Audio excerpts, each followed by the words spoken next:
Hello to all our community members. Welcome to Mission IAS PCS. हम लोगों ने basically जो अर्बनाइजेशन का टॉपिक है उसको ख़त्म कर लिया था एंड एक्चुअली अब हम ग्लोबलाइजेशन के टॉपिक को डिस्कस करेंगे। मैंने कुछ बेसिक ओवरव्यू आपको पिछले लेक्चर सीरीज में बताया भी था और ध्यान रखना है जब हम ग्लोबलाइजेशन की बात करते हैं तो ये कहीं ना कहीं यूपीएससी मेंस में काफ़ी इंपॉर्टेंट टॉपिक बन जाती है। कैसे इंपॉर्टेंट टॉपिक बन जाती है इसको भी समझना जरूरी है, बिकॉज ये जो ग्लोबलाइजेशन कीवर्ड है ये एक अम्ब्रेला टर्म है और इसके अंतर्गत बहुत सारे कंपोनेंट पर क्वेश्चंस पूछ लिए जाते हैं। बिकॉज जब हम कंपोनेंट्स की बात करते हैं तो ध्यान रखना है कि जो आपका ग्लोबलाइजेशन है, ये जो कीवर्ड ग्लोबलाइजेशन, इसमें आपका इकोनॉमी को किस प्रकार से इम्पैक्ट किया है, किसी देश के कल्चर को क्या इम्पैक्ट किया है। वैसे तो हम यहाँ पर इंडियन पर्सपेक्टिव से देखेंगे, बिकॉज यहाँ पर जो भी हम पढ़ेंगे वो बेसिकली इंडियन सोसाइटी के बेसिस को मानकर हम चलेंगे। तो बेसिकली इंडियन सोसाइटी में स्टेक होल्डर कौन कौन से है, एल्डरली है, एलजीबीटी कम्युनिटी है, ठीक है। एलोंग विथ व्हाट, इकोनॉमी पर ग्लोबलाइजेशन के इफेक्ट क्या हुए हैं, एग्रीकल्चर पर ग्लोबलाइजेशन के इम्पैक्ट क्या हुए हैं, फैमिली एंड मैरिज पर ग्लोबलाइजेशन के क्या इम्पैक्ट हुए हैं। और इम्पैक्ट की जब हम बात करते हैं तो यहाँ पर भी आपका दोनों कंपोनेंट आ जाएगा, पॉजिटिव एस्पेक्ट्स भी और निगेटिव एस्पेक्ट्स भी। बिकॉज सोसाइटी में जब इस प्रकार का इंसिडेंस होता है तो आप एक मत नहीं कह सकते कि सिर्फ और सिर्फ पॉजिटिव इम्पैक्ट ही हुआ होगा या फिर निगेटिव इम्पैक्ट ही हुआ होगा। बिकॉज इस प्रकार के टॉपिक्स में आपका बाय नेचर होता है, यानी कि पॉजिटिव और निगेटिव एस्पेक्ट्स हमें दोनों देखने पड़ते हैं, ठीक है। इसलिए तो कहते हैं जो आर्ट्स सब्जेक्ट होता है वो साइंटिफिक इन नेचर क्यों नहीं होता है। इट इज एक्चुअली बिकॉज इसमें हमें मल्टीपल एस्पेक्ट्स देखने को मिल जाते हैं। लेकिन आप फिजिक्स केमिस्ट्री सबकी बात कर रहे हुए तो आपको पता ही है कि उसमें जो भी एक प्रकार से थ्योरम होती है या फिर एक प्रकार से जो स्टडी साबित की जाती है, प्रूव की जाती है, वो एक प्रकार से ट्रू होता है, वैलिडेटेड होता है। यहाँ पर तो हम एक प्रकार से ऑब्जर्वेशन करते हैं। तो ऑब्जर्वेशन में बेसिकली क्या होता है कि पॉजिटिव एस्पेक्ट्स निगेटिव एस्पेक्ट्स दोनों निकल कर आते हैं, है कि नहीं। तो what I am trying to say you are understanding. तो इसी प्रकार से हम अपनी सीरीज को कंटिन्यू करेंगे। ये लेक्चर सीरीज आपका लंबा जाएगा क्योंकि एक दो टॉपिक नहीं है, इसके अंतर्गत मल्टीपल टॉपिक है। अप्रोक्स 30 पेजेज आई थिंक कि ये जो ग्लोबलाइजेशन का टॉपिक है वो इस मैगजीन में दिया गया है। तो ऐसे में आपका ग्लोबलाइजेशन का पूरा टॉपिक काफ़ी मस्त तरीके से हो जाएगा, आपको कोई दिक्कत नहीं झेलनी पड़ेगी। तो बस आपको लेक्चर्स कंटिन्यू बेसिस पर सुने हैं और साथ ही साथ आंसर राइटिंग भी करना है। बिकॉज यहाँ से क्वेश्चंस आते हैं, क्वेश्चंस आएंगे ही आएंगे। It is very big topic, questions सब टॉपिक्स पर भी आते हैं। इनफैक्ट ग्लोबलाइजेशन से रिलेटेड अगर कोई आपका आर्टिकल भी न्यूज़पेपर में आता है तो उसको बढ़िया से पढ़ लेना और एक्चुअली उसको पॉइंट के बेसिस पे नोट डाउन भी कर लेना है। क्योंकि यहाँ पर तो हमने एग्रीकल्चर की बात की, यहाँ सब आपको मिल जाएंगे, लेकिन कुछ नया टॉपिक लेट से पेपर में चलने लगा, न्यूज़पेपर में चलने लगा, ग्लोबलाइजेशन एंड द इम्पैक्ट। तो ऐसे में आपको नज़र रखनी है और उस प्रकार के आर्टिकल्स आपको अच्छे से पढ़ने हैं और नोट्स बनाकर रख लो, सबसे बढ़िया होगा, ठीक है। कीवर्ड्स का नोट्स बनाइए, बिकॉज जो भी आपका बेसिक इंट्रोडक्शन कंक्लूजन वो सब आप लिख ही लोगे, इसमें कोई डाउट नहीं है। इतना अगर सोसाइटी के लेक्चर सीरीज आप कंटिन्यूस बेसिस पे पढ़ लेते हो तो बस आपको कीवर्ड्स के टॉपिक बनाने हैं, कीवर्ड्स के आपको नोट्स बनाने हैं, तो सब कुछ चल जाएगा। तो बेसिकली हम लोग डिस्कस करेंगे टेबल ऑफ कंटेंट में। सबसे पहली बात तो हम ग्लोबलाइजेशन की बात करेंगे, साथ ही साथ वो कौन से फैक्टर्स हैं जो ग्लोबलाइजेशन को एड करते हैं, यानी कि एक प्रकार से ग्लोबलाइजेशन को मदद करते हैं कि वो प्रमोट हो सके। साथ ही साथ वो कौन से फैक्टर्स है जो कंट्रीब्यूट करते हैं ग्लोबलाइजेशन में। आपको दोनों सिमिलर साउंड लग रहा होगा, हाँ कह सकते हो, लेकिन उसको अलग अलग रूप में दिया गया है तो हम उसे डिस्कस कर लेंगे। अब यहाँ पर एक जो इम्पोर्टेंट बात निकल कर आती है कि ग्लोबलाइजेशन हमेशा आपको पॉजिटिव न्यूज ही तो देगा नहीं, चैलेंजेस भी रहेंगी। तो क्या चैलेंजेस हुई हैं ग्लोबलाइजेशन कारण with respect to Indian society, with respect to India, वो हम देखेंगे। उसके बाद हम कंक्लूड करेंगे। यहाँ सब आपका इंडियन पर्सपेक्टिव से ही है, ध्यान रखना है। उसके बाद हम नेक्स्ट लेक्चर में effect of globalisation on economy देखेंगे, effect of globalisation on agriculture देखेंगे। तो इस प्रकार से हमारा जो है पैटर्न चलेगा, ठीक है। तो होप यू आर अंडरस्टैंडिंग। बस आपको क्या करना है, आपको अच्छे से शांतिपूर्ण तरीके से लेक्चर से सुनने हैं। अगर कहीं पर भी आपको कंफ्यूजन लगे तो दोबारा से लेक्चर सुनिए, स्लोली स्लोली सुनिए और पूरा सुनिए, बीच में रुकिए नहीं। और मैं जो ये सीरीज आपको पढ़ा रहा हूँ, इससे पीछे के वीडियो लेक्चर्स को भी आप जरूर देखिए, क्योंकि एक प्रकार से इंटरलिंकेजेज बन जाती है, और इंटरलिंकेजेज बनती है तो पढ़ना जो है ना काफ़ी ज़्यादा मज़ेदार लगता है, इंजॉयबल लगता है। तो when you will study like an enjoyable moment, तो आपको मजा आएगा पढ़ने में, समझने में भी मजा आएगा, इसमें कोई दो राय नहीं है। Whenever you are in pressure, आपने महसूस किया होगा कि उस समय काम बनने की जगह बिगड़ जाती है। तो जब हमें ये पता है तो हम क्यों प्रेशर लेते हैं? बिकॉज ये भाई साहब एक प्रकार से कहते हैं ना, आदतें हो गई है कि भाई साहब प्रेशर जब तक लेंगे नहीं काम बनेगा नहीं। तो इस आदत को तोड़ने के लिए ना थोड़ा सा आपको रिस्क लेना पड़ेगा, यानी कि अपने आप से लड़ना पड़ता है, तभी जाके इस प्रकार की जो वीकनेस है ना टूटेगी। बिकॉज प्रेशर में काम करोगे, इसमें कोई दोहराई नहीं है कि काम गड़बड़ होगा, ठीक है। तो फिर हम प्रेशर क्यों ले? बिकॉज हमारी आदत बन गई है, तो आदत बदलना है। तो जब भी इस प्रकार के प्रेशरस मूवमेंट आप फेस करते हो तो एक प्रकार से स्माइल कर दो और बोलो भाई साहब प्रेशर लेके क्या करेंगे, विदाउट प्रेशर मैं वर्क कर सकता हूँ, अच्छे से वर्क कर सकता हूँ, एफिशिएंट तरीके से वर्क कर सकता हूँ, चाहे वो स्टडी हो चाहे वो आपका कोई अदर एक्टिविटीज ही क्यों ना हो। तो इस प्रकार से आपको थोड़ा सा डायरेक्शन देना पड़ता है माइंड को, और माइंड जो है आपका आदत बना लेती है। एक बार आदत बन गया तो आप विजय हो गए। बिकॉज लड़ाई आपके अंदर से है, बाहर की दुनिया से नहीं। आप अपने अंदर की कमजोरी को खत्म करते जाओगे, आप जो है ताकतवर बनते जाओगे, इम्पावर्ड बनते जाओगे। तो ये बातें हैं जो समझने की जरूरत है। चलिए हम डिस्कस करेंगे, लेकिन हाँ शेयर करना ना भूले, स्प्रेड करिए पॉजिटिविटी को। एक प्रकार से मिशन मोड के रूप में हमारी जो इनिशिएटिव है वो चल रही है कि किस प्रकार से ये सारे जो लेक्चर सीरीज है वो नीडेड स्टूडेंट्स के पास पहुंचे और वो भी बेनिफिट करे। बिकॉज ये सब लेक्चर सीरीज आपको पेड में मिलेंगे और इतने कम समय में कोई कवर नहीं करवाएगा। बट मैं आपको ये इनिशिएटिव फ्री ऑफ कॉस्ट दे रहा हूं, बट आपको शेयर करना है। बिकॉज आपका भी कंट्रीब्यूशन होगा ना, आप सब कंट्रीब्यूट करोगे तो हाँ हमें भी एक एनर्जी मिलेगी, हमें भी एक मोटिवेशन मिलता है कि हाँ हम भी आपके लिए और अच्छे से अच्छा लेक्चर्स लेकर आए और आपके तैयारी में हम कंट्रीब्यूट कर सके जितना हो उतना, ठीक है। हमारे पास टाइम कंस्ट्रेंट्स है, नहीं तो हम आपको जल्द से जल्द ये लेक्चर्स प्रोवाइड करवा देते, हमें कोई दिक्कत नहीं होती, हमें पढ़ाने में कोई दिक्कत नहीं होती। बट थोड़ा सा टाइम कंस्ट्रेंट हो जाता है, बॉडी साथ नहीं देती है। अगर हम 15-16 घंटे पढ़ाने बैठे एक प्रकार से तो हमारी बॉडी साथ नहीं देगी ना, तो वो बातें होती है। इसलिए हम आपको थोड़ा सा अच्छे से समझ कर एग्जाम्पल्स को कंसिडर कर कर आपको पढ़ाने का प्रयास करते हैं ताकि आपको चीज़ें समझ में आए। बिकॉज आप हमारे लिए भरोसा किए हो तो वो भरोसा कहीं ना कहीं बनी रहनी चाहिए, है कि नहीं है। तो ये सब बातें, तो चलिए डिस्कस करते हैं। ज़्यादा बातें हो गई, बस एक प्यारा सा मुस्कुराहट वाला कमेंट करिए ताकि एक पॉजिटिव एनर्जी बने हमारे इन्वायरमेंट की तरफ। चलिए शुरुआत करते हैं। तो आप देखो, सबसे पहले हम प्रीवियस ईयर क्वेश्चंस से देखेंगे, क्योंकि प्रीवियस ईयर क्वेश्चंस के ट्रेंड को समझना जरूरी है कि किस प्रकार से क्वेश्चंस पूछे जाते हैं। तो देखो, एक बात तो आपको श्योर है कि पर ईयर क्वेश्चंस पूछ ही लिए जाते हैं ग्लोबलाइजेशन और उसके इम्पैक्ट के ऊपर।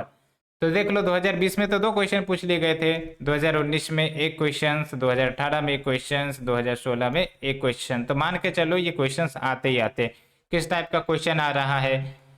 Is diversity and pluralism in India under the threat due to globalisation. तो इसका मतलब globalisation and its impact on the diversity and pluralism. और यहाँ पर आपको जस्टिफाई करना है कि क्या हमारे देश की डाइवर्सिटी और प्लूरलिज्म पर ये खतरा है, आपको जस्टिफाई करना है। यानी कि आप दोनों एंगल से लिख सकते हो हाँ या नहीं, और उसको मिलाकर आप कंक्लूड कर सकते हो।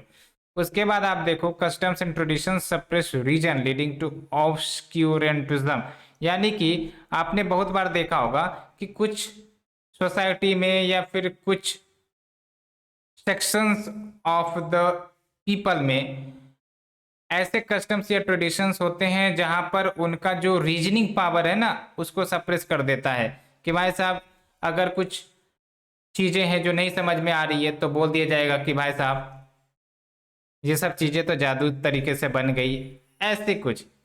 ठीक है, तो जो कस्टम्स एंड ट्रेडिशंस है बहुत सारे, ऐसा नहीं कि सारे कस्टम्स एंड ट्रेडिशंस, बहुत सारे कस्टम्स एंड ट्रेडिशंस ऐसे हैं जो रीजनिंग को सप्रेस करते हैं और जिसके कारण जो आपका ग्रोथ है जिसको हम कहते हैं प्रगति, उसके लिए रुकावट बनता है। तो आपको भी पता होना चाहिए, जैसे आप वर्ल्ड लेवल पर एग्जाम्पल देखते हो, जिसने भी डेवलप किया है अपने देश को वहां पर साइंटिफिक रीजनिंग एक इंपॉर्टेंट रोल प्ले किया है। ठीक है, नहीं तो अगर हम और पीछे चले जाए, लेट से कि एंशियंट वर्ल्ड में चले जाए या फिर मेडाइवल वर्ल्ड में चले जाए, तो बहुत सारे ऐसे बिलीफ सिस्टम थे कि भाई साहब ये जो वर्ल्ड है ये बेसिकली गोल नहीं है बल्कि फ्लैट है, ये सब आपने सुना होगा। साथ ही साथ ये सब भी फीलिंग्स आती थी कि ये जो आपके थंडर स्टॉर्म या फिर रेनफॉल सब होते हैं, इट इज ऑल बिकॉज जब गॉड नाराज हो जाते हैं तब इस प्रकार की सिचुएशन निकल कर आती है। समझ में आ रहा है मैं आपको क्या बताने का प्रयास कर रहा हूँ? लेकिन आपको यहाँ पर कमेंट सेक्शन में एग्जाम्पल देना है। आप एग्जाम्पल लेकर हमें बताइए कि अगर आप कुछ ऐसे कस्टम्स या फिर ट्रेडिशंस को जानते हो जो कहीं ना कहीं साइंटिफिक रीजनिंग को रोकता है या फिर स्टॉप करने का काम करता है, जिसके कारण ग्रोथ या फिर डेवलपमेंट को एक प्रकार से रुकावट फेस करनी पड़ती है, तो वो आप एग्जाम्पल में हमें बताइए। तो कहीं ना कहीं एंशियंट वर्ल्ड से हम मेडाइवल की तरफ गए, मेडाइवल से हम मॉडर्न की तरफ, तो साइंटिफिक अवेकनिंग भी हुआ। साइंटिफिक अवेकनिंग हुआ तो ह्यूमन रीजनिंग बनी, नहीं तो पहले ह्यूमन रीजनिंग ही नहीं होती थी, पहले तो सिर्फ मान लिया जाता था। ठीक है, तो इस प्रकार से समय बढ़ता गया और साइंटिफिक रीजनिंग का डेवलपमेंट हुआ। बहुत सारे बुक्स हम पढ़ते हैं कि नहीं पढ़ते हैं, फिजिक्स की, केमिस्ट्री की, तो ये सब चीजें पहले नहीं थी ना, ये सब कहाँ से आई? It is all because of the scientific reasoning कि हाँ हम जो है नेचर के प्रति इंटरेस्ट दिखाएं, तो अल्टीमेटली नेचर के लिए हमने स्टडी करना शुरू किया, तो धीरे धीरे जो है हमें रिलेशंस खुलते चले गए, पता चलती चली गई, और अल्टीमेटली हम जो है एग्जैक्ट जो चीजें हैं कि किस प्रकार से प्लांट वर्क करता है या फिर कैसे फ्रूट्स बनते हैं, कैसे कोई बीमारी जो है वो हमारे शरीर में इंटर करती है, तो धीरे धीरे जो है ना वो सब चीजें क्लियर होने लगी और अल्टीमेटली हम जो है मोर साइंटिफिक बनने लगे। और आज देख सकते हो कोई भी बीमारी आती है तो उसका हम इलाज ढूंढ पाते हैं। अगर हम इस भरोसे में रहे कि हाँ भाई साहब जो तुम्हारे पास बीमारी आई है तुम्हारे पापों की देन है, यानी तुमने धरती पर जितने पाप किए हैं उतने तुम बीमार होगे, तो इस प्रकार की अगर बिलीफ सिस्टम रहेगी तो कभी भी हम जो है साइंटिफिक डेवलपमेंट की तरफ नहीं जाएंगे। Are you agreeing with my points जो है हम आपको बताना चाह रहे हैं? तो होप यू आर अंडरस्टैंडिंग। इस प्रकार से मैं आपको बताता हूं ताकि आपका जो है माइंड ओपन हो और अल्टीमेटली आप चीजों के वाइडर कनोटेशन से स्टडी करो। ये सब ज्योग्राफी ऑप्शनल्स में अच्छे तरीके से पढ़ने का था। एक्चुअली सोसाइटी या फिर सोशियोलॉजी जिनका ऑप्शनल होगा वो भी इसको अच्छे से समझ सकते हैं, कोई बड़ी बात नहीं होगी। जैसे फॉर एग्जांपल एक और एग्जांपल हम लेते, ह्यूमंस की बात करते, तो बेसिकली बहुत सारे ऐसे बिलीफ सिस्टम पहले थे कि ह्यूमन जो है वो बेसिकली अचानक धरती पर अवतरित हो गए, है ना। लेकिन हमें भी पता है ना जो ह्यूमंस हैं या फिर जो भी स्पीसीज हैं जो आज आप देखते हो वो सब इवोल्यूशन का कारण है। इवोल्यूशन यानी कि हम लोग इवॉल्व हुए हैं धीरे धीरे as per the changing conditions of the environment, जो कि आपका डार्विनिज्म का थ्योरी है, इवोल्यूशन थ्योरी, उसमें भी बताई गई है। ठीक है, तो आप जितने भी साइंटिफिक डेवलपमेंट सब देख रहे हो वर्ल्ड ओवर में और जो भी आगे आने वाले समय में होगी वो कहीं ना कहीं साइंटिफिक रीजनिंग के ही आधार पर होगी। ठीक है, ये सब बातें हैं जो मैंने आपको बताया। चलो ठीक है, इतना तो हमने देख लिया, थोड़ा सा बेसिक बैकग्राउंड बताना जरूरी था। उसके बाद आप देख सकते हो डी ग्लोबलाइजेशन का भी ट्रेंड जो है वो भी चल रहा है। यानी कि आपको ही पता होगा कि जो वेस्टर्न वर्ल्ड है उन्होंने बेसिकली ग्लोबलाइजेशन का काफ़ी ज़्यादा प्रचार प्रसार किया शुरुआत के दौर में, और वर्ल्ड को इंटीग्रेट करने का काम किया। लेकिन जब उनको लग रहा है कि हाँ हमें ही ग्लोबलाइजेशन से फ़ायदा नहीं हो रहा, तो हम ही पीछे हट जाते हैं, हम ही डी ग्लोबलाइजेशन की तरफ चलते हैं। हम क्या करते हैं, बायलैटरल रिलेशंस बनाते हैं। हम जो है एक प्रकार से छोटे छोटे नेशंस मिलके एक प्रकार से ग्रुप बना लेते हैं, और उसी में हम आपका फ्री ट्रेड करेंगे, ये सब करेंगे। समझ में आ रहा है? तो ये सब क्या है, डी ग्लोबलाइजेशन। कि हाँ हम जो है वर्ल्ड को as a single economy, as a single family नहीं देख रहे हैं, बल्कि अब हम क्या हो रहे हैं, सेपरेट रूप में देख रहे हैं। ठीक है, तो सेपरेट रूप में देखेंगे तो क्या होगा, डी ग्लोबलाइजेशन। अगर इंटीग्रेटेड रूप में देखेंगे तो क्या होगा, globalisation. World is one family, ये बात है। ठीक है, तो यहाँ पर हमने देखा, तो डी ग्लोबलाइजेशन के बारे में भी हम देखेंगे, इम्पैक्ट क्या हो रहा है deglobalisation on India. Because हम सब जो भी इम्पैक्ट देखेंगे ना, इंडिया के लेवल पर देखेंगे। वैसे हम कहाँ चल गए थे, हाँ क्वेश्चन 2 डिस्कस कर रहे थे, डिस्कस करते करते हम टेबल ऑफ कंटेंट में चले गए थे। चलो कोई नहीं। उसके बाद आप देखो फिर से क्वेश्चन रिपीट हुआ है, are we losing our local identity for the global identity. यानी कि ग्लोबल आइडेंटिटी को एक प्रकार से अपनाते हुए क्या हम लोकल आइडेंटिटी खोते जा रहे हैं, है ना। लोकल आइडेंटिटी मतलब क्या है, हमारा जो कल्चर है, ट्रेडिशंस है। ठीक है, क्या हम वो सब लूज कर रहे हैं in the name of finding the global identity. तो ये सब क्वेश्चन जो है ना काफी मजेदार है, लिखोगे तो इस प्रकार से आइडिया निकलती ही चली जाएंगी। और उसके बाद देखो फिर से आया है, तो what extent globalisation has influence the core diversity of India. तो किस प्रकार से ग्लोबलाइजेशन ने कल्चरल डाइवर्सिटी को इम्पेक्ट किया है, कितने हद तक किया है, उसको आप एक्सप्लेन करके बताइए। तो आपको question number 5 and question number 1 थोड़ा सा सिमिलर लग रहा होगा। ठीक है, हालांकि क्वेश्चन 1 में तो डायरेक्ट बोल दिया है कि क्या आप मानते हो कि जो आपका ग्लोबलाइजेशन है उसके कारण डाइवर्सिटी एंड प्लूरलिज्म जो इंडिया में है वो कहीं ना कहीं खतरे में है। तो उसको जस्टिफाई करना है, तो आप हाँ या ना जो भी लिखो और बैलेंस अप्रोच की तरह कंक्लूड करो। इस प्रकार से आपका चलेगा। उसके बाद फिर से देखो जो आपका 2013 में पूछा गया है, critically examine the effect of globalisation on the old age population in India, है ना। तो आप देख रहे हो क्या क्या मैं आपको बताने का प्रयास कर रहा हूँ कि सब टाइप में पूछा गया है। ग्लोबलाइजेशन एक बड़ा कीवर्ड है और उसको कंपोनेंट में करके क्वेश्चन पूछे जाते हैं कि हाँ ओल्ड एज पर क्या इम्पैक्ट हुआ है। फिर देख लो यहाँ पर वुमेन के ऊपर ग्लोबलाइजेशन का क्या इम्पैक्ट हुआ है, और जाहिर सी बात है इम्पैक्ट हुआ है तो पॉजिटिव इम्पैक्ट भी हो सकता है, नेगेटिव इम्पैक्ट भी हो सकता है। जैसे ग्लोबलाइजेशन का पॉजिटिव इम्पैक्ट वुमेन पर क्या होगा कि हाँ इनके लिए जो है वर्क अपॉर्चुनिटी बढ़ी है, एज वेल एज जो आप ग्लोबलाइजेशन टेक्नोलॉजिकल डेवलपमेंट हुआ है तो वर्क फ्रॉम होम सुविधा जो है वोमेन एक्सेस कर सकती है। साथ ही साथ जो महिलाओं की रिप्रेजेंटेशन है ग्लोबल वर्ल्ड में वो सभी बढ़ी है। ठीक है, तो ये सब कुछ चीज़ें हैं जो हम देखेंगे, बिकॉज ये तो टॉपिक डिस्कस करनी ही है। तो इस प्रकार से होप जो मैं आपको समझाने का प्रयास कर रहा हूँ कि effect on various topics globalisation का इस प्रकार से क्वेश्चन पूछे जाते हैं। तो इसलिए मैंने आपको बताया तैयार रहना आपको। जैसे वोमेन पर हम डिस्कस कर ही लेंगे, फिर देखो यूथ पर पूछा जा सकता है। ठीक है, ये सब बातें। अब एक बात आ ही गई है तो देखते हैं यूथ पर क्या इम्पेक्ट हुआ है। जनरल बातें हम करते हैं। अब ग्लोबलाइजेशन के दौर में ऐसा लगता है कि भाई साहब हमें सब कुछ जल्द से जल्द हासिल हो जाए, कंपटीशन का माहौल हो गया है।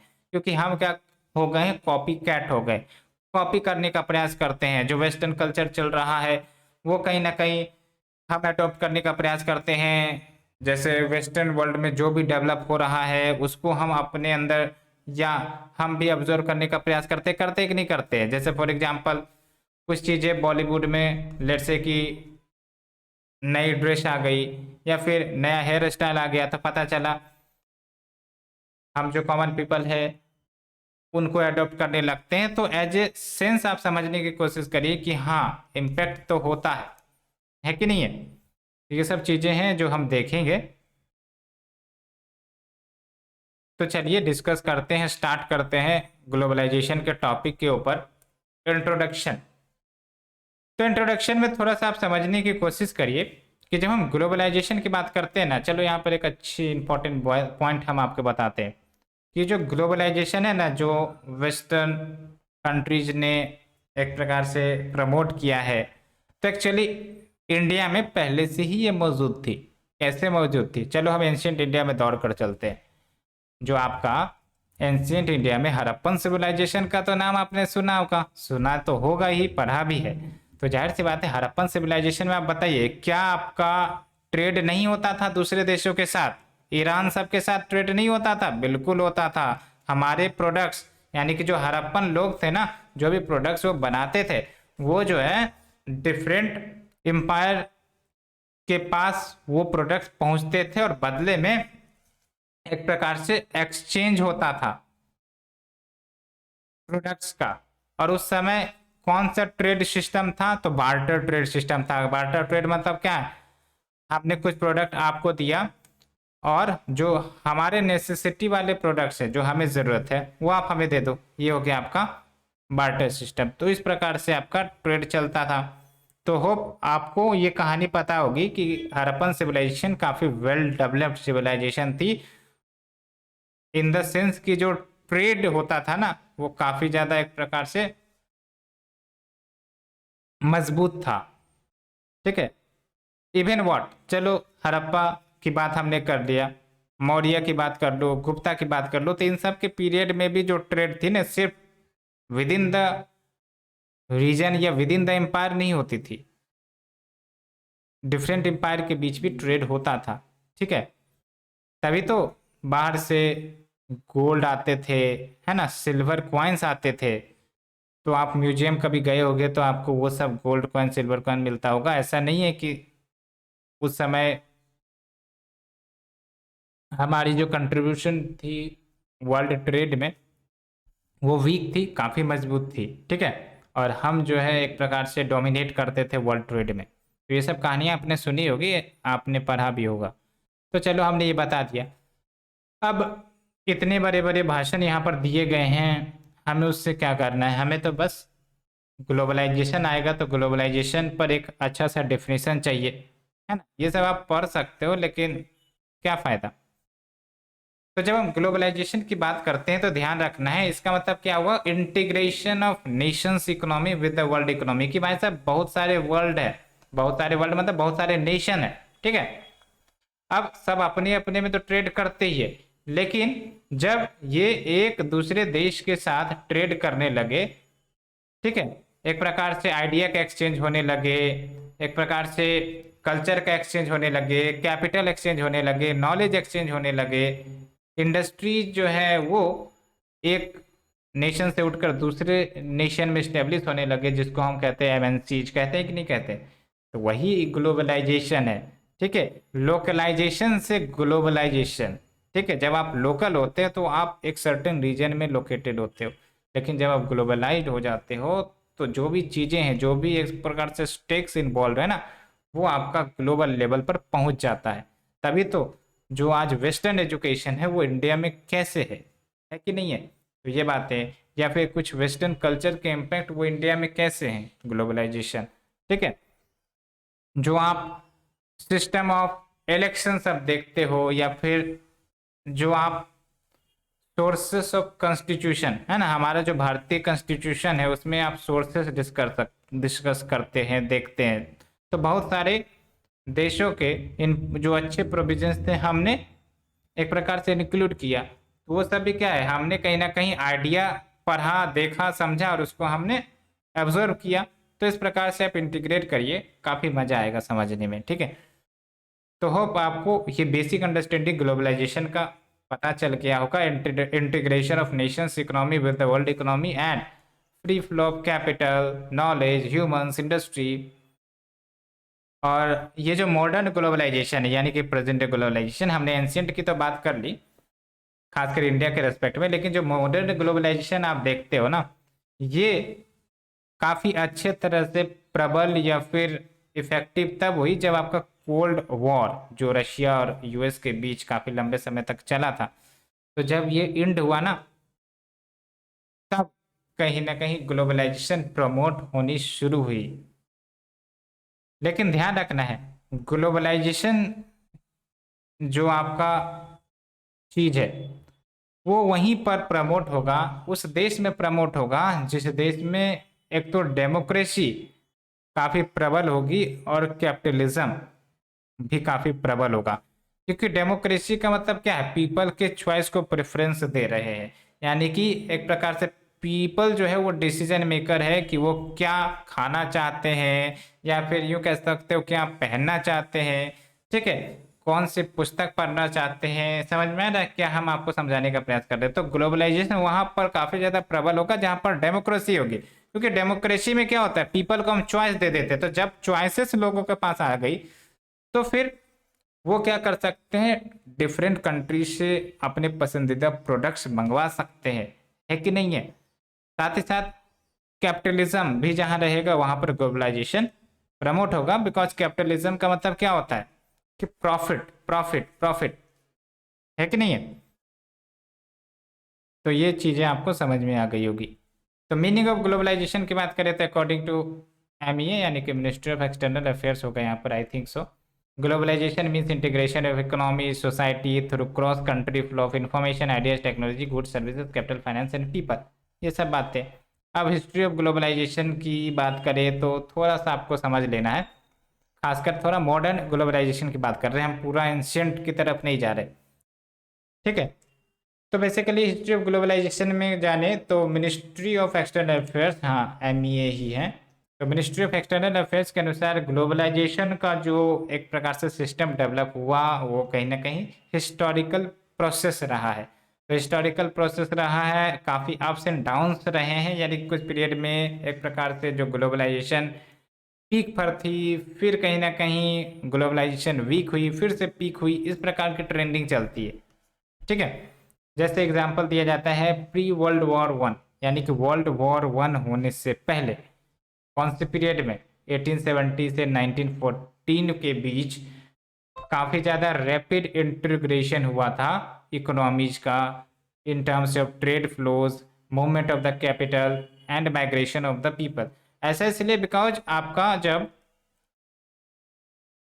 ये जो वॉर नहीं हुआ था ना, तब तक तो कोई डिफरेंसेस थे नहीं देशों के बीच, उतनी ज़्यादा डिफरेंसेस थी नहीं, तो आराम से ट्रेड फ्लो होता था, कैपिटल मूवमेंट होता था, लोग माइग्रेट करते थे। लेकिन आप समझो जब वॉर हुआ तो एक प्रकार से देश जो है ना गुटों में बट गए, आपको ही पता है ना, दो गुट बट गए थे वर्ल्ड वॉर वन में, फिर वर्ल्ड वॉर टू में। तो बेसिकली इस प्रकार से जब आपका वॉर का पीरियड था, यानी कि एक प्रकार से inter war period, inter war period यानी कि वर्ल्ड वॉर वन से लेकर वर्ल्ड वॉर टू के बीच का जो पीरियड था ना वो है इंटर वॉर पीरियड। तो इंटर वॉर पीरियड में वेरियस बैरियर्स आ गए, फ्री मूवमेंट ऑफ गुड्स पर रेस्ट्रिक्शंस लग गई, सर्विसेज के मूवमेंट पर रेस्ट्रिक्शंस लग गई, ठीक है। बिकॉज देश जो है ना अब एक प्रकार से गुट बनाने लगे, हाँ तू मेरा दोस्त है तो उसके साथ ट्रेड नहीं करेगा, तू मेरा अलाय है तो इसके साथ ट्रेड नहीं करेगा, समझ में?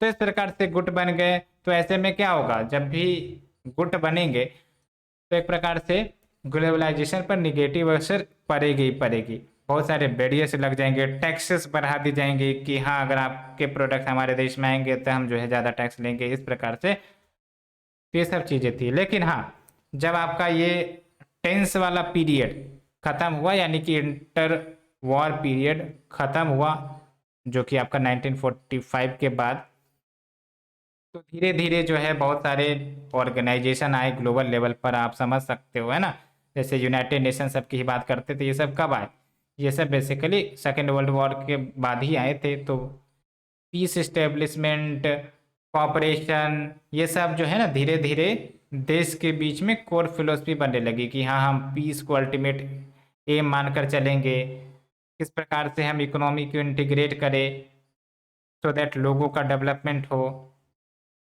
एज वेल एज ग्रोथ हो ग्लोबल वर्ल्ड में। तो इस प्रकार की बातें चर्चाएं होने लगी थी।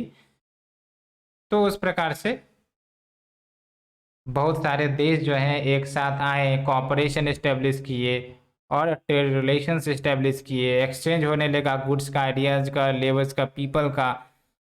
तो इस प्रकार से आपका सीजन चलता है। तो ये बातें हो गई।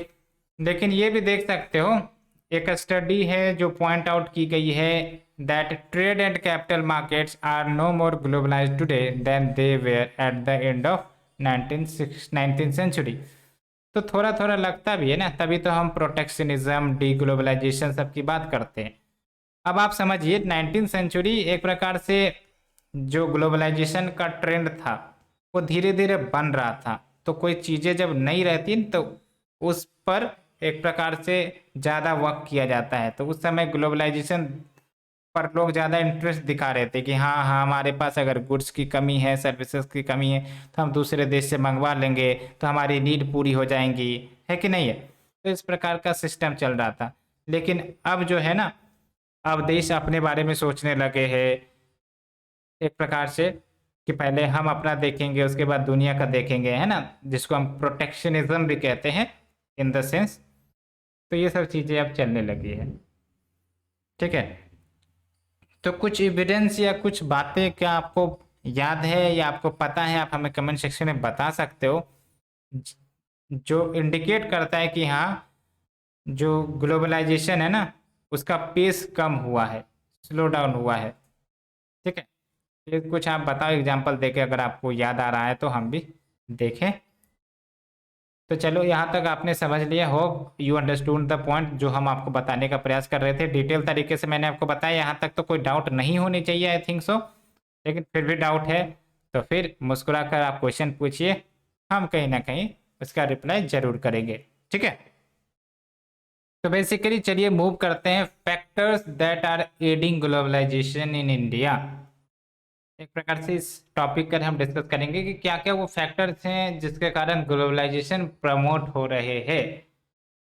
तो देखो, इस प्रकार से तो आप बहुत सारे फैक्टर लिख दोगे और उसके बारे में फर्दर डिटेल्स आप लिखोगे। लेकिन अगर क्वेश्चन आता है, लेट्स से, वैसे तो इतना इजी क्वेश्चन नहीं आएगा, तो अगर आता भी तो आपको इस वे में लिख सकते हो कि आपने ग्लोबलाइजेशन दे दिया, उसमें आपने एक प्रकार से डायग्राम बना दिया जिसमें आपको लगा कि हाँ टेक्नोलॉजी हो गया जिसने ग्लोबलाइजेशन को मदद की है, एमएनसीज हो गई, है ना, कैपिटल मोबिलिटी हुई, lower tariffs as well as labour mobility, या फिर अदर फैक्टर्स। अगर आपको कुछ याद आ रहा है तो आप ऐसे डायग्राम बना दीजिए और उसके बाद आप आंसर एक्सप्लेन करिए। इससे क्या होगा कि एग्जामिनर्स को पता चल जाएगा कि हाँ आप आगे आंसर क्या लिखने वाले हो, और अल्टीमेटली हो सकता है उतना ज़्यादा आंसर पढ़े बिना आपको मार्क्स अच्छे से मिल सकते हैं। तो एक प्रकार से ये गुड इंप्रेशन बनता है कि हाँ आपको एक ही जगह पर ये सब चीज़ें फैक्टर्स के रूप में मिल गई, बाकी अंदर तो कुछ आप लिख ही देते हो, ऐसी कोई बात नहीं है।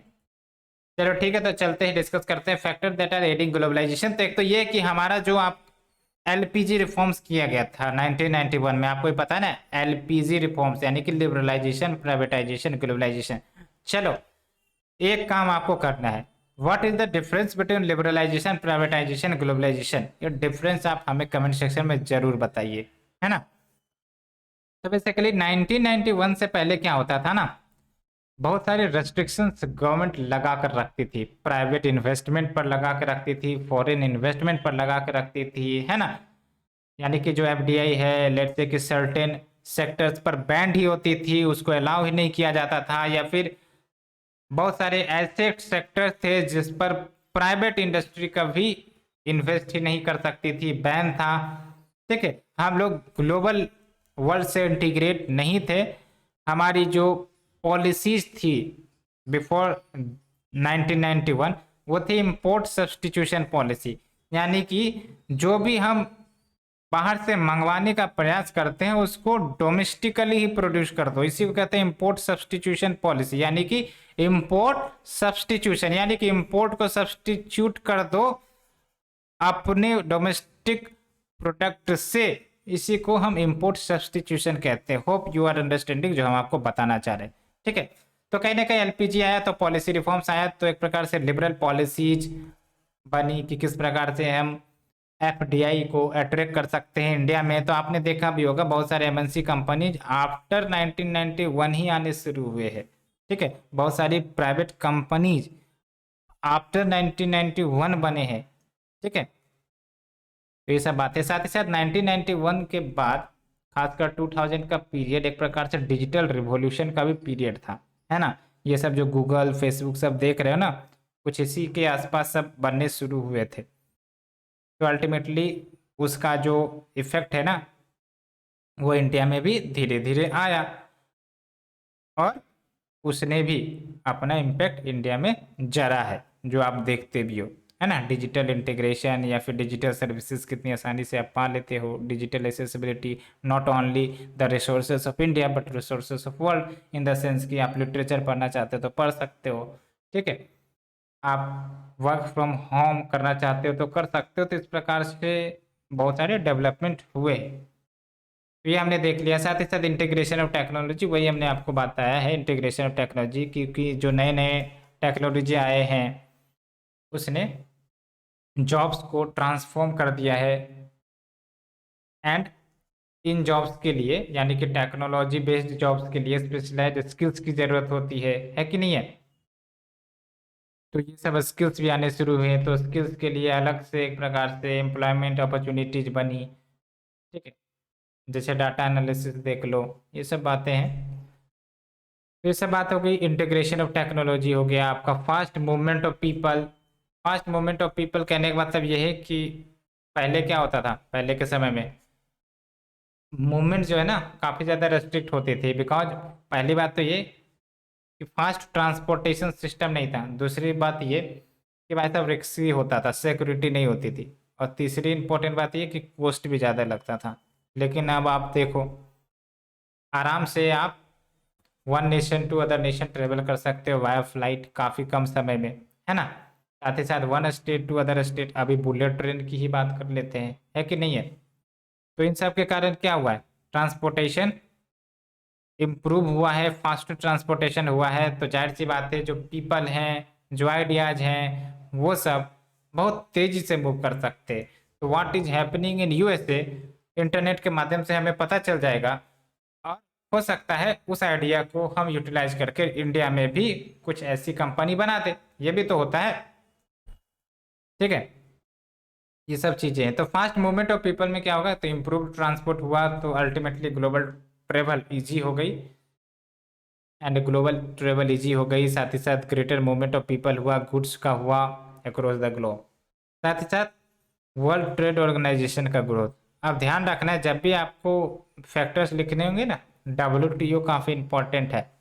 तो डब्ल्यूटीओ के बारे में आपको लिखना पड़ेगा। वैसे तो डब्ल्यूटीओ बना था कब, 1994 में। कौन से ट्रिटी के आधार पर डब्ल्यूटीओ बना, अगर आपको याद है तो कमेंट सेक्शन में बताइए। और ये जो वर्ल्ड ट्रेड ऑर्गेनाइजेशन आया, तो अल्टीमेटली इन्होंने रूल बेस्ड ट्रेड इस्टेब्लिश करने का प्रयास किया। यानी कि एक प्रकार से डब्ल्यूटीओ जब एक प्रकार से अपने ऑफिशियल एग्जिस्टेंस में नहीं था, तो जो देश होते थे वो अपना मनमाना टैरिफ बैरियर लगा देते थे। कोई उसको मॉनिटर करने के लिए अथॉरिटी नहीं थी। तो अल्टीमेटली जब डब्ल्यूटीओ आया, तो इन्होंने कहीं ना कहीं इंटरनेशनल ट्रेड को इक्विटेबल बनाने का प्रयास किया, है ना। Tariff barriers, non tariff barriers को रिड्यूस करने का प्रयास किया, ताकि ग्लोबल वर्ल्ड में ट्रेड जो है वो प्रमोट हो सके, ठीक है। तो इसके कारण फ्री ट्रेड एग्रीमेंट्स होने शुरू हो गए बहुत सारे देशों के बीच, लोअर टैरिफ्स हुआ, और movement of goods, human resources, वो सब होना आसान हुआ। तो ये सब बातें, साथ ही साथ इम्प्रूव्ड मोबिलिटी ऑफ कैपिटल, ये तो है ही है। कैपिटल की मोबिलिटी, कैपिटल मतलब समझते हो ना। जैसे फॉर एग्जांपल कैसे बताएं आपको, हाँ, कि जो एफडीआई सब है ना, तो एफडीआई सब लेट्स से कि इंडिया में इन्वेस्ट करते हैं फॉर इस्टेब्लिशमेंट ऑफ कंपनी, तो वो एक प्रकार से कैपिटल है ना। कैपिटल से आपका इनकम रेवेन्यू जनरेट होगा। जैसे आप कोई प्रिंटिंग मशीन खरीदते हो फोटो स्टेट की दुकान खोलने के लिए, तो ये जो आपका प्रिंटिंग मशीन है ना, ये आपका कैपिटल हो गया, ठीक है। इससे इनकम आएगा। तो ये बातें होती है। साथ ही साथ इंक्रीज ऑफ मल्टीनेशनल कंपनीज, बिल्कुल सही, मल्टीनेशनल कंपनीज का बहुत ही तेजी से ग्लोबल प्रेजेंस हुआ है। मल्टीनेशनल का मतलब क्या होता है, एक नेशन से ज़्यादा देशों में वो ऑपरेट कर रहे हैं, यानी कि अपने जगह पर तो ऑपरेट कर ही रहे हैं जहाँ पर वो फॉर्म हुई थी, साथ ही साथ इनके ब्रांचेस डिफरेंट देशों में लोकेटेड है। तो जाहिर सी बात है, जो भी ये प्रोडक्ट्स बनाएंगे वो कोई एक लोकेशन पर रिस्ट्रिक्टेड नहीं रहेगी, वो मल्टीपल देशों में इनके प्रोडक्ट्स जा रहे हैं, सेल हो रहे हैं, है ना। और जो मल्टीनेशनल कंपनी जो होती है ना, इनके पास काफ़ी ज़्यादा बेस्ट प्रैक्टिसेस होती है, चाहे वो आपका टेक्नोलॉजी के लेवल पर हो या फिर आपका गवर्नेंस के लेवल पर हो। तो इस प्रकार के बेस्ट प्रैक्टिसेस, बेस्ट आइडिया कहीं ना कहीं कोई दूसरी कंपनी है जो ग्रोथ पीरियड में है वो भी अडॉप्ट कर सकती है, वो भी आगे बढ़ सकती है। ठीक है, तो ऐसा बातें हैं। तो एमएनसीज भी कहीं ना कहीं इंटीग्रेशन का काम करते हैं, बिकॉज इनके प्रोडक्ट जो है डिफरेंट कंट्रीज में भी बिकते हैं। Along with growth of global trading blocks, global trading blocks का भी ग्रोथ हुआ है। ग्लोबल ट्रेडिंग ब्लॉक यानी कि जो आपका यूरोपियन यूनियन है, जैसे आरसीईपी आपने सुना होगा, ये सब है। साथ ही साथ रिड्यूस टैरिफ बैरियर्स, हाँ ये सब भी चीज़ें हुई हैं जैसे जैसे आपका ग्लोबल ट्रेड को इनकरेजमेंट मिला है, तो जो टैरिफ बैरियर्स हैं वो कम हुई है। टैरिफ बैरियर यानी कि यूँ कह सकते हो कि एक देश है और ये दूसरा देश है, अब प्रोडक्ट मूव करना चाहता है ना, from country A to country B. और कंट्री बी नहीं चाहती कि इनके प्रोडक्ट जो है वो चीपर हो या फिर हमारे डोमेस्टिक प्रोडक्ट को चैलेंज कर दे, तो क्या करेंगे, बोल देंगे कि भाई साहब इस पर 20% टैक्स लगेगा, या फिर बोल देंगे कि भाई साहब आपको ये स्टैंडर्ड्स या क्वालिटी फुलफिल करने होंगे तभी हम आपके प्रोडक्ट्स हम रिसीव करेंगे, एक्सेप्ट करेंगे, है ना। तो ये सब होते हैं tariff barrier, non tariff barrier. Tariff barrier का मतलब बेस्ड ऑन टैक्स, टैक्सेस बढ़ा दो, है ना। नॉन टैरिफ बैरियर क्वालिटी सब कंस्टेंट्स लगाकर आप रोक सकते हैं प्रोडक्ट को। तो ये बातें हो गई। साथ ही साथ ग्रोथ ऑफ ग्लोबल मीडिया, हाँ बिल्कुल सही, ग्लोबल मीडिया का जो ग्रोथ जिस प्रकार से हुआ है, उन्होंने भी ग्लोबलाइजेशन को एड करने में, ग्रो करवाने में मदद की है। जैसे फॉर एग्जांपल हॉलीवुड मूवीज हम लोग देखते हैं, है कि नहीं।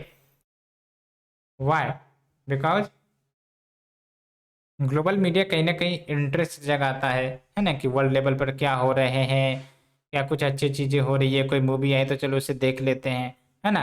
अब हॉलीवुड मूवीज है, अब ये बिकेंगी तो जाहिर सी बात है जिस देश में ये बनी है उसको फ़ायदा पहुंचाएगा, है कि नहीं है। तो ग्रोथ ऑफ ग्लोबल मीडिया हो गया। Along with global trade cycle, global trade cycle कहने का मतलब ये है कि जो आपका ट्रेड होता है ना, उसका एक साइकिल होता है। साइकिल कहने का मतलब एक पीरियड में वो काफ़ी बूम पीरियड पर होगा, और फिर एक पीरियड में आप देखोगे कि काफ़ी डिप हो जाएगा। ठीक है, जैसे फॉर एग्जांपल अमेरिका में जो आपका सब प्राइम क्राइसिस आया था, है ना, 2007 से 10 के बीच में, तो ये क्या था, ये डिप पीरियड था जो ट्रेड में आते ही है ना।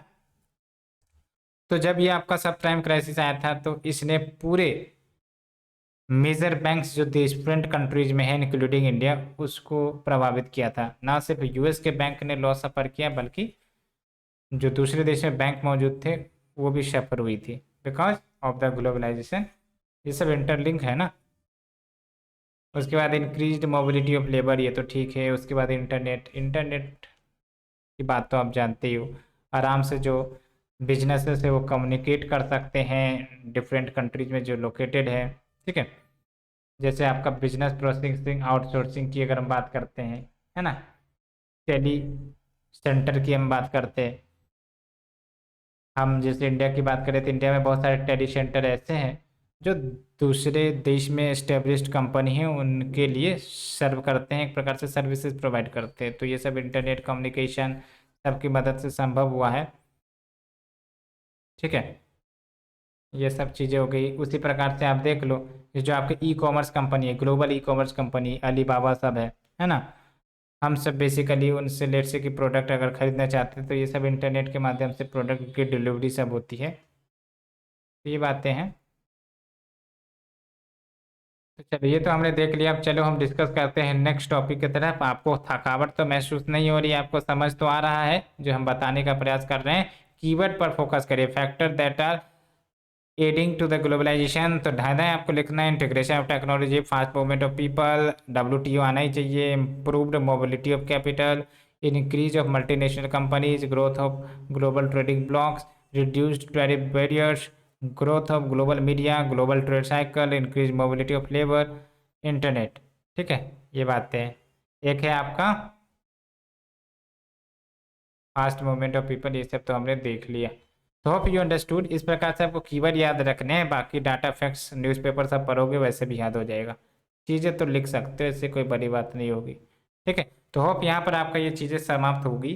अब हम चलते हैं factors that contribute to the globalisation, कि वो कौन कौन से फैक्टर हैं जो ग्लोबलाइजेशन में कंट्रीब्यूट करते हैं। तो यहाँ पर हम ये देखेंगे, उसके बाद चैलेंजेज हम देखेंगे, उसका बाद ये आपका टॉपिक होगा समाप्त। ठीक है, चलो हम देखते हैं, शुरुआत करते हैं। तब तक अगर आपको थोड़ा सा प्यास वास लग गया तो पानी वानी पी के आइए, फिर आप देखिए मजे से लेक्चर, आपको अच्छे से और ज़्यादा क्लियर होने लगेगी। ठीक है, बीच बीच में ब्रेक ले सकते हो आराम से, कोई दिक्कत की बात नहीं होगी। तो बेसिकली आपका पहला फैक्टर है हिस्टोरिकल फैक्टर। कहने का मतलब ये है, जो ग्लोबलाइजेशन है ना, कोई नया चीज़ नहीं है। ऑलरेडी एंशियंट पीरियड सब में ग्लोबलाइजेशन या फिर वर्ल्ड ट्रेड होती ही थी, ऐसा कोई बात नहीं है। जैसे फॉर एग्जांपल जो आपका वेल नोन सिल्क रूट है ना, सिल्क रूट की बात करें तो आपको पता है ना, चाइना से लेकर यूरोप तक ये फैला हुआ था, है ना। जैसे इंडिया का जो मैप है, अल्टीमेटली इधर जो आपका चाइना है ना, इधर से आपका पूरा सिल्क रूट यूरोप तक जाता था। तो वो बातें हैं, तो ये सिल्क रूट क्या इंडिकेट करता है कि हाँ भाई साहब, जो आपका ट्रेड है वो कहीं ना कहीं वन एम्पायर से या वन किंगडम से दूसरे किंगडम में होता था, क्योंकि पहले तो किंगडम या एम्पायर ही चलते थे, है कि नहीं है। तो ये बातें हो गई। साथ ही साथ इंडिया का भी एग्जांपल ले सकते हो, हड़प्पा, गुप्ता, मौर्य जो भी है। उसके बाद कुशाना का भी पीरियड है, कुषाण वंश आपने सुना होगा, कुषाण डायनेस्टी। कुषाण में सबसे इम्पोर्टेंट रूलर कौन रहे हैं आप बताओ, है ना। ये बातें हो गई। उसके बाद इकोनॉमिक फैक्टर्स। इकोनॉमिक फैक्टर्स कहने का मतलब ये है कि जैसे आज हम एग्जांपल लेते हैं, जो आज चाइनीज गुड्स आप देखते हो, हम उसे क्यों प्रेफर करते हैं, चाहे वो चाइनीज मोबाइल हो या फिर और भी चाइनीज प्रोडक्ट्स हो, क्योंकि काफ़ी ज़्यादा कम कॉस्ट पर हम उस प्रोडक्ट को खरीद पाते हैं। और चूंकि हम एक इंडिविजुअल के रूप में उन प्रोडक्ट्स को ज़्यादा खरीदने का प्रयास करेंगे जो काफ़ी ज़्यादा चीप अवेलेबल हो, है कि नहीं है। तो ये बातें हैं। तो इकोनॉमिक फैक्टर्स में आप देख सकते हो, the cost of goods and the values to the end user determine the movement of goods and value addition. तभी तो इतना भयंकर ट्रेड डेफिसिट चाइना के साथ इंडिया का है, बिकॉज हमारे प्रोडक्ट कहीं ना कहीं compete नहीं कर पाते इन टर्म्स ऑफ कॉस्ट। ये बातें हैं जो कहीं ना कहीं हमारे डोमेस्टिक मैन्युफैक्चरर्स को फेस करना पड़ता है। आप देख लो, पहले आपके इंडियन मोबाइल मैन्युफैक्चरर्स हुआ करते थे, मैक्रोमैक्स अब हो गया है या फिर जो भी है, अब तो नज़र भी नहीं आते हैं। तो एक प्रकार से कम्प्लीटली विद्रोह हो गया है लगभग, क्योंकि compete ही नहीं कर पा रहे। क्या आपको समझ में आया ना। ये इंसाइट है जो आपको ध्यान रखनी है, यूज भी कर सकते हो आंसर राइटिंग में, कोई बात नहीं है। उसके बाद resource and market factors. Resources and market factors यानी कि जैसे फॉर एग्जांपल कोई नेचुरल रिसोर्सेज है, मिनरल्स, कोल, ऑयल, ह्यूमन रिसोर्सेज, ये सब अगर भारी मात्रा में है तो वो ग्लोबलाइजेशन में काफ़ी ज़्यादा कंट्रीब्यूट करता है, बिकॉज इनको हम सेल कर सकते हैं डिफरेंट कंट्रीज में which are in their need. ठीक है, तो ये सब बातें हो गई। And production issues factors. Production issues factors का मतलब ये हुआ कि जैसे कोई देश है, जैसे इंडिया की ही बात करते हैं, तो इंडिया में कोई कंपनी है, अब वो कोई प्रोडक्ट बना रही है ना। वो प्रोडक्ट बना रही है 50, जबकि उस कंपनी के पास पोटेंशियल है 100 यूनिट प्रोडक्ट बनाने की। तो ultimately because of the lack of demand, वो इंडिया में तो उतने ज़्यादा प्रोडक्ट नहीं बेच सकते। तो इसका मतलब क्या होंगे, वो ग्लोबल जाने का प्रयास करेंगे कि क्यों ना हम ग्लोबल मार्केट की तरफ जाए, हम अपने प्रोडक्ट को ग्लोबली बेचें। तो ये होता है प्रोडक्शन इश्यू फैक्टर। ठीक है, कि जो हमारा कैपेसिटी जो प्रोडक्शन है उसको यूटिलाइज करो और प्रोडक्ट को ग्लोबल लेवल पर बेचो। ठीक है, जैसे इंडिया में जो भी ऑटोमोबाइल्स हैं, फोर व्हीलर जो बनाते हैं, टू व्हीलर बनाते हैं, तो उनको एक्सपोर्ट भी किया जाता है दूसरे देशों में। साथ ही साथ बहुत सारे देश के ऑटोमोबाइल्स हैं वो इंडिया में बेसिकली इंपोर्ट किए जाते हैं। तो ये सब बातें हैं। उसके बाद पॉलिटिकल फैक्टर्स कहने के बाद ये हुआ कि किसी देश में बेसिकली पॉलिटिकल स्टेबिलिटी है या नहीं है, या फिर जो आपका गवर्नमेंट है वो क्या ग्लोबलाइजेशन को प्रमोट करता है या नहीं करता है। तो ये सब चीज़ें एक महत्वपूर्ण रोल प्ले करती है। बिकॉज अगर कोई देश है वो बोलेगा कि भाई साहब नहीं, हमको कोई बाहर से इम्पोर्ट नहीं करने प्रोडक्ट को, तो ठीक है, तो वो भी एक पॉलिटिकल फैक्टर्स आ गया, वहाँ पर ग्लोबलाइजेशन उतनी तेजी से प्रमोट नहीं होगी। समझ में आया? तो political issue of a country make globalisation channelise as per the political forces. और दूसरी इंपॉर्टेंट बात, हम बेटर से बेटर पॉलिसी बनाते हैं, जैसे ईज ऑफ डूइंग बिजनेस सब की बात करते हैं, है कि नहीं है। हम जो है अपनी इकोनॉमी को लिबरलाइज करते हैं। तो ऐसे में क्या होगा, हमारा जो दूसरे देश के प्रोडक्ट्स है वो इंडिया में आएंगे, या फिर हमारे जो डोमेस्टिक प्रोडक्ट्स है वो दूसरे देश में जा सकते हैं। ठीक है, तो ये बात हो गई। साथ ही साथ इंडस्ट्रियल ऑर्गेनाइजेशन फैक्टर्स हो गया आपका। टेक्नोलॉजिकल फैक्टर्स तो हो ही गया, बिकॉज ये जो टेक्नोलॉजी है इसने कहीं ना कहीं इंपोर्ट या एक्सपोर्ट ऑफ प्रोडक्ट्स या सर्विसेज को बढ़ावा दिया है फ्रॉम कंट्री और टू द कंट्री। तो आज इंडिया जो है कंप्यूटर सॉफ्टवेयर सब तेजी से एक्सपोर्ट कर रहा है to the advance country like UK, USA, thanks to that technological advances जो इंडिया में हुई है। बिकॉज ये जो आपका सर्विसेज सेक्टर है ना, वो कहीं ना कहीं इंडिया सेल्फ इंडिपेंडेंट तरीके से अपने आप को विकसित किया है। ठीक है, और यही सबसे ज़्यादा अभी कंट्रीब्यूट भी कर रहा है हमारे देश के इकोनॉमी को भी, आपको ही पता है, और एक्सपोर्ट भी अच्छा खासा यहाँ से होता है। तो ये सब चीज़ें हमने देखा। साथ ही साथ अब चलते हैं चैलेंजेस ड्यू टू ग्लोबलाइजेशन। तो चैलेंजेस ड्यू टू ग्लोबलाइजेशन है कि पॉलिटिकल क्राइसिस या फिर ग्लोबल कन्फ्लिक्ट्स में बढ़ावा हो जाना, जैसे अभी आप देखते हो, है ना, जो आपका ट्रेड वॉर चलता है यूएसए और चाइना के बीच में, है ना। तो कहीं ना कहीं इस सेंस में है ना कि चाइना जो इकोनॉमिकली काफ़ी ज़्यादा पावरफुल हो रहा है, जो यूएसए को तो पसंद नहीं आएगा। तो इस प्रकार से दोनों देशों में आप देखते हो कन्फ्लिक्ट हो जाता है। Along with what, political crisis भी हो सकती है। फॉर एग्जाम्पल अगर हम कहें कि जैसे कोई देश है ना, वो दूसरे देश से इतना ज़्यादा लोन ले रखा है या फिर ट्रेड डेफिसिट इतनी ज़्यादा है कि एक प्रकार से उसके जो इकोनॉमिक डिसीजन है, पॉलिटिकल डिसीजन है, वो दूसरे देश के ऊपर डिपेंडेंट है ना। जैसे हम पाकिस्तान की बात करते हैं, है कि नहीं है। तो ये बातें हो गई। साथ ही साथ इंक्रीजिंग इनइक्वलिटी जो है वो भी बढ़ी है, बिकॉज ये जो ग्लोबलाइजेशन है वो सर्टेन सेक्शंस को ही बेनिफिट करता है, ऐसा माना जाता है ना। जैसे डेवलप कंट्रीज, वहाँ पर भरे भरे कंपनीज हैं, और वो जो है अपने प्रोडक्ट्स एक प्रकार से कम्पिटिटिव वे में प्रिपेयर करती है, काफ़ी ज़्यादा कॉस्ट इफेक्टिव होता है। तो इसके कारण जो आपका एमएसएमई है या फिर जो आपका कॉटेज इंडस्ट्री है वो सब तो एक प्रकार से गायब ही होती जा रही है। और along with what, richer are getting richer and poor are getting poorer, ये सब तो जानते ही हो। जैसे for instance the UN development programme reports that the richest 20% of the world population वो 86% ऑफ द वर्ल्ड रिसोर्सेज को कंज्यूम करती है। बाकी जो 80% जो है वो सिर्फ और सिर्फ 14% वर्ल्ड रिसोर्सेज को कंज्यूम करती है। तो कितनी ज़्यादा इनइक्वलिटी निकल कर देख रहे हो। साथ ही साथ इंटरडिपेंडेंस भी काफ़ी ज़्यादा बढ़ी है। इंटरडिपेंडेंस मतलब क्या कि भाई साहब वर्ल्ड लेवल में कुछ भी क्राइसिस आएगा ना, वो हर एक देश को प्रभावित करेगा। जैसे हमने सब प्राइम क्राइसिस की बात करी थी, या फिर जो ग्लोबल पैंडेमिक आया था, आपने देखा है ना, ग्लोबल पैंडेमिक आई तो किसी एक देश में, लेकिन उसने पूरे वर्ल्ड को प्रभावित किया। ग्लोबल सप्लाई चेन पूरी वर्ल्ड की प्रभावित हुई, है कि नहीं है। तो इंटरडिपेंडेंट कि कहीं पर भी इनस्टेबिलिटी रहेगी तो वो सिर्फ एक पर्टिकुलर रीजन या कंट्री का नहीं, वो ऑल ओवर वर्ल्ड को प्रभावित करेगा। ठीक है, साथ ही साथ नेशनल सॉवरेनिटी को भी प्रभावित हो सकता है। जैसे बहुत सारे एमएनसी वो जो है गवर्नमेंट को प्रेशराइज करते हैं कि आप ये पॉलिसी बनाओ तभी हम आएंगे, ठीक है, आप हमें ये रिबेट दो तभी हम आएंगे। तो कहीं ना कहीं नेशनल सॉवरेनिटी पर भी कभी कभी दिक्कतें आ जाती हैं।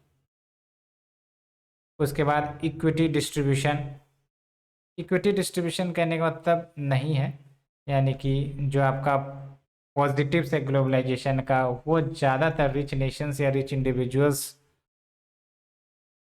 को ज़्यादा बेनिफिट किया है, जिसके कारण एक इकोनॉमिक इनइक्वालिटीज बढ़ी है। साथ ही साथ माल प्रैक्टिसेस ऑफ एमएनसी आप देखते हो ना, बहुत सारे एमएनसी है वो लूप होल्स का इस्तेमाल करके अपने प्रॉफिट को शिफ्ट करवा देती है। बेस रीजन प्रॉफिट शिफ्टिंग आपने सुना भी होगा। साथ ही साथ सोशल इंजस्टिस भी करती है, अनफेयर वर्किंग कंडीशंस रहता है बहुत सारे कंपनीज में, इन्वायरमेंट कंसर्न्स को ध्यान में नहीं रखती है तो इन्वायरमेंट का भी नुकसान होता है, mismanagement of natural resources, ecological damage, terrorism के इंसिडेंट्स भी बढ़े हैं because of the human trafficking, drug trafficking, जो कहीं ना कहीं इंटरनेशनल ट्रांसपोर्टेशन सिस्टम के माध्यम से हो रही हैं। अलॉन्ग विथ ह्यूमन ट्रैफिकिंग बढ़ा है, वो तो वही बात हो गया। जैसे एग्जांपल इंडिया में डेवलपमेंट इंड्यूस्ड डिस्प्लेसमेंट, इसने कहीं ना कहीं जो ट्राइबल वुमेन के स्टेटस है उसको रूइन किया है। डेवलपमेंट इंड्यूस्ड डिस्प्लेसमेंट मतलब समझते हो कि कोई भी रीजन है वहाँ पर लेट से कि कोई डेवलपमेंट के लिए कोई प्रोजेक्ट आया, लेट से कोई डैम ही बनाने के लिए आया, तो क्या होगा वहाँ पर जो पॉपुलेशन रह रहे थे पहले से उनको हटा दिए जाएंगे, है ना। तो ये होता है डेवलपमेंट इंड्यूस्ड डिस्प्लेसमेंट। तो वही बात बोली गई है कि भारत में जो डेवलपमेंट इंड्यूस्ड डिस्प्लेसमेंट हुए हैं बहुत सारी जगह पर, उसने कहीं ना कहीं ट्राइबल वुमेन की जो स्टेटस उसको डिग्रेड किया है, जिसके कारण ट्राइबल ट्रैफिकिंग हुई है, एक्सप्लॉयटेशन हुआ है। बिकॉज जब हम डिस्प्लेसमेंट करते हैं तो हम व्यक्ति का ही डिस्प्लेसमेंट नहीं कर रहे, उनकी शिक्षा, उनके रोजगार, है ना, उनका कल्चर, उनका ट्रेडिशन, इन सब का भी डिस्प्लेसमेंट कर रहे हैं। उसके बाद आप देख लो real threat to small scale entrepreneurs, तो इसमें तो कोई दो राय नहीं है कि ग्लोबलाइजेशन के कारण एमएनसी जो है वो डोमिनेट हो गई है, ठीक है, उनके प्रोडक्ट डोमिनेट हो गए। तो छोटे छोटे जो स्मॉल स्केल इंटरप्राइजेज हैं ना, वो अपने आप को काफ़ी ज़्यादा सीमित हो चुके हैं और वो डोमेस्टिक से ग्लोबल बन पाने में काफ़ी ज़्यादा मुश्किलें झेल रही है, कंपटीशन को विथस्टैंड नहीं कर पा रही है। along with growth of self selected culture, growth of self selected culture का मतलब ये हुआ कि लाइक माइंडेड पर्सन या लाइक माइंडेड कंट्रीज एक साथ आ रही है ना, और वो अपना गुट, वो अपना इकोनॉमिक रिलेशन सब बना रही है, अपने बीच ट्रेड को प्रमोट कर रही है, ये सब होता है। उसके बाद एडेप्ट इमरजेंस हो गया आपका। फिर local farmer crisis, local farmer crisis जैसे आप देखते हो, है ना, डब्ल्यूटीओ के ट्रेडिंग प्रोविजन के अनुसार ये बोला जाता है ना कि गवर्नमेंट जो है वो एक सर्टेन लिमिट के बाद सब्सिडी नहीं दे सकती। अब ऐसा सब्सिडी हम देते क्यों हैं? बिकॉज जो फार्मर है ना उसका जो बेसिक इनकम है वो बन सके। नहीं तो क्या होता है, because of the competitive world उनके जो प्रोडक्ट्स है ना इतने ज़्यादा चीप अमाउंट में बिकने लगेंगे कि उनका एक्सप्लोटेशन होने लगेगा। इसलिए हम एमएसपी का कंसेप्ट लेकर आते हैं ताकि उनको एक इनकम सिक्योरिटी हो कि जो भी वो उगा रहे हैं उनका एक मिनिमम गारंटीड प्राइस मिले, ठीक है। जबकि डब्ल्यूटीए के ट्रेडिंग प्रोविजन में बोला जाता है कि जो सब्सिडी देते हो एक सर्टेन लिमिट के बाद आपको नहीं देने, तो ये सब निकल कर आता है ना। along with erroneous notion on employment, erroneous notion का मतलब ये कि हम ये बोलते हैं कि ग्लोबलाइजेशन के कारण बहुत सारे रोजगार मिले हैं, है ना, एम्प्लॉयमेंट जनरेशन हुआ है, लेकिन ऐसा कुछ बात है नहीं। During the last few years जो भी आपके टेक्नोलॉजिकल चेंजेस हुए हैं डेवलपिंग कंट्रीज में, इसके कारण जॉब लॉस ज़्यादा हुई है देन दे हैव क्रिएटेड। तो इसके कारण एम्प्लॉयमेंट ग्रोथ रेट में फॉल हुआ है, along with domination of mighty super powers, ये सब बात है ना। आज वर्ल्ड में देख सकते हो चाइना का दबदबा बढ़ता जा रहा है, यूएस का तो दबदबा है ही है। तो कुछ ही देश जो हैं वो डोमिनेट करते हैं, जो इकोनॉमिक रूल्स रेगुलेशंस डिसाइड करते हैं, ये सब बात निकल कर आती है। Along with fail to contribute to our desired gains, जो डिजायर्ड गेंस होनी चाहिए वो कहीं ना कहीं नहीं हो पा रही है, ठीक है। पॉवर्टी जो एलिमिनेट होनी चाहिए थी वो नहीं हो पा रही है, इनइक्वलिटी जो घटनी चाहिए थी वो नहीं हो पा रही है, तो ये सब बातें हैं।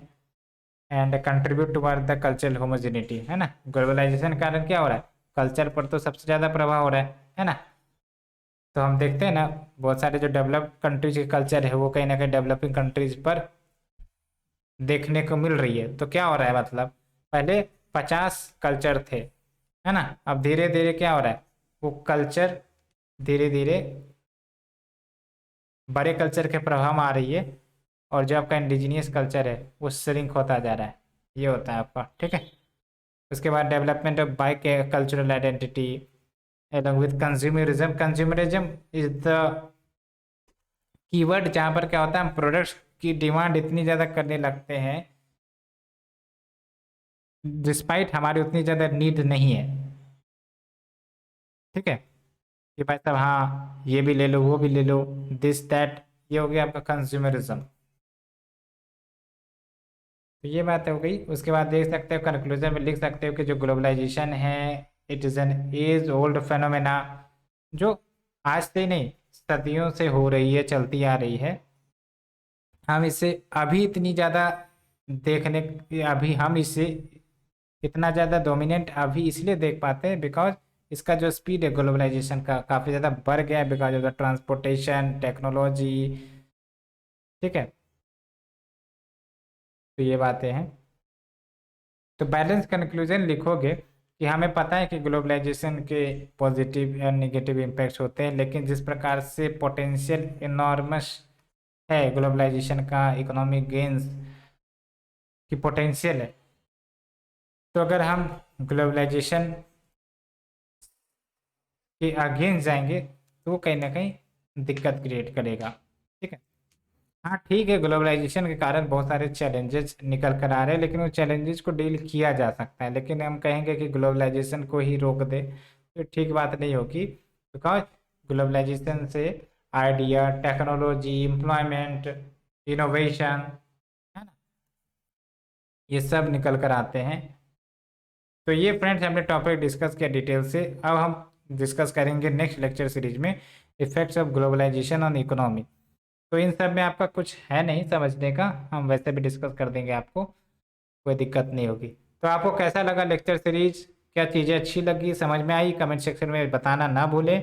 और फिर हम 2-3 दिन में हो सकता है नेक्स्ट लेक्चर सीरीज की शुरुआत करेंगे, ठीक है। तो तब तक के लिए अपना ख्याल रखें, ठीक है, अपने पेरेंट्स का ख्याल रखें। Thank you friends, thank you very much for watching the lecture series. हाँ, लाइक शेयर कमेंट करना बिल्कुल ना भूले, शेयर जरूर करें अपने फ्रेंड सर्कल में, ठीक है। मैं आपको बार बार बोलता हूँ पॉजिटिविटी स्प्रेड करिए, ठीक है। Thank you friends.